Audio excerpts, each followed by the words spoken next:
I've watched throughout my entire political career this huge pendulum swinging backwards between progress and reaction in Latin America.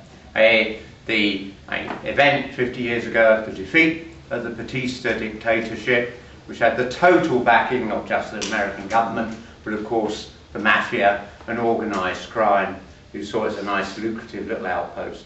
And then the Kennedy administration's attempts to build an alternative to what Guevara and Castro were offering through the Alliance for Progress, which rapidly was sidelined as they decided much the best way of controlling Latin America was through a series of military dictatorships, in the most dramatic, of course, the overthrow of the Brazilian government by the generals and decades of dictatorship that followed, and of course, in many ways, the most vicious, what we saw in Chile, which was a trial run of many of the politics of Milton Friedman and the economic policies of Milton Friedman that were then taken up around the rest of the world. So Latin America has been pretty crucial.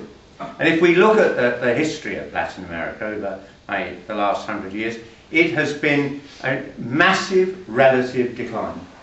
If we'd been meeting just after the Second World War, Latin America was filled with many countries, quite successful economically, and not a vast gap between those economies and the economies of Western Europe.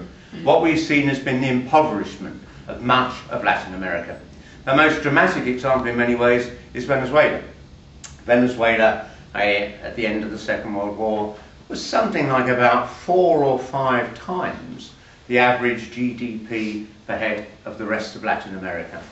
And then we just saw a small number of oligarchical families just stealing all the wealth that came from the oil and absolutely nothing. I mean, it's quite striking to go to Venezuela, because you turn up and there is this absolute small elite behind their gated communities in the centre, and then there are just the barrios that stretch up on the sides of the mountains, living with the permanent risk, meaning that they will be buried alive in the next mudslide and so on.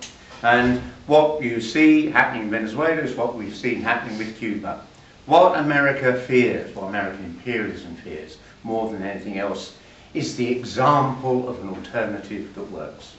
The fact that in Cuba the revolution was able to create 100% literacy, provide a healthcare system superior to that in the United States of America, able to provide the export of thousands of doctors to other parts of the world, able to fly people in vast numbers to have the blindness caused by their cataracts removed, even to do that for the soldier who personally executed Che Guevara.